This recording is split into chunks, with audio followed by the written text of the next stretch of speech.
Hey guys, Tarke and a cat, and we're going to be covering the Overwatch panel summary, and this is basically be summarizing the entire panel down into one concise video, and then for the more in-depth hero display videos, they'll be coming slightly later. So let's just begin.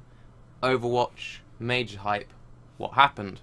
So they started off the panel with a beta overview. As you can see here, there's been 82,000 total matches since the beta launch. They stopped surveying this on Tuesday. The most played hero is Pharah. The average match length is 7 minutes 34 seconds. And the best chance of winning is if you have a Symmetra on your team. So, pretty interesting stuff. Doesn't say too much, except for Pharah might be a little overpowered. And the average match length is about 7 minutes, and that's probably not going to change too much. So, pretty interesting. Now, here we go. We have a new map, and that new map is called Hollywood. So the way the Hollywood map will work is it's a payload map, and it will cover all of Hollywood from the boulevard to the actual movie sets themselves. So as you can see, we'll do a little bit of brief analysis. We are on the streets, there's some roadblocks here, and you have the actual studios which we'll go into later there. So you kind of start on the outside, right? Then we go into, by the way, super cool car, but anyway. We then go into Goldshire Studios, so we're getting like a proper film set. And you can see that we've got some security footage stuff going on there. I'm assuming there'll be some pretty funny stuff you can do watching those monitors. Now, they've said that this is going to be a major choke point. However, obviously, heroes can scale the walls, go over, fly over in some cases, teleport through if there's someone like Tracer. So really, you need to think about verticality when it comes to these new maps and just Overwatch in general. It's not a standard choke point. There are ways around. You might be able to do something interesting going to this little side security office. We don't quite know. But either way, interesting stuff. Now, we go to the next screen. Okay, so this is when you get inside to the backlot, as you call it, and you have these movie sets. Now, the cool thing about these movie sets is they're all facades. So they're completely one-sided. As you can see here, we have this backdrop, and behind it is just going to be like cardboard. Now, the thing which is going to be really cool about this is that it'll be a mixture of like high balconies, rooftops, and tunnels. So depending on what hero you're playing, there's going to be completely different routes and vantage points to go for. And again, you can see just behind here we have this ladder and the actual like backstage area, so to speak.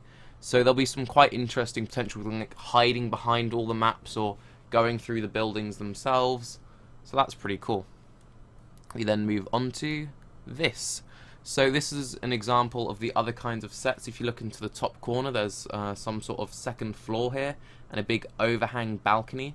So pretty good vantage points. And this is a sci-fi movie set, so expect quite a good mix. You've got like the outside boulevard, the studio itself, westerns, sci-fi. We might have a few other sets, we're not quite sure yet. This is a reference to the guy who made the cinematic, so good job for you, Jeff. And then we end up outside. Now, again, shows you an idea of what it all looks like, and there's a few little sneak peeky stuff going on in here. So you have Tyrael Security, nice branding, and this eye here is the security camera. It's apparently a Kilrog eye cam. So it seems like they're going really heavy-handed with the references. You've got Goldshire Studios, Kilrog cameras, and Tyrael Security. So all pretty good stuff, right? So this again will be a payload map, and the whole purpose of this map is there's an I'm going to butcher this, Omnitech, I want to say, which I believe is like their equivalent of their robot cyborg people, and he's an Omnitech director, and because of Overwatch and the politics and people hating robots, we need to escort him out of the studio because a hit has been put on his head. So, you know, kind of interesting new take. It seems like we're getting more hints at the lore. Again, if you look back here, we've got more potential verticality with if we can go on these roof sets. I don't know if we'll be able to leave the set itself, and this looks fairly flat, so I think this is actually also a set. So this is like a set of Hollywood within Hollywood, if that makes sense. Still pretty interesting. Now, the big thing, we're getting 3 new heroes. So on the far left we have Genji, aka Green Jesus, aka not Green Jesus, it's a green robot samurai ninja dude. It's not Hanzo, it's Genji's brother. There'll be a detailed video on each hero, all of their abilities and how they work, coming up after this video, but I'm going to keep it separate so it doesn't get crazy long. D.va is like this kind of cool gamer girl slash mech suit operator. A lot of her references and jokes talk about increasing her APM and such, so kind of a fun hero. And then we have this developer sat in front of it, but she's called Mei, M-E-I, or Maya, but I believe they just call it Mei. And she is a scientist, a support character, and all of her abilities around freezing. She has a really cool looking kit. So, once again, this has been the Overwatch summary. More in-depth videos will come, so subscribe to get those. They will be up in the next few hours. I'm Tarke. This is a cat. Thank you, and bye-bye.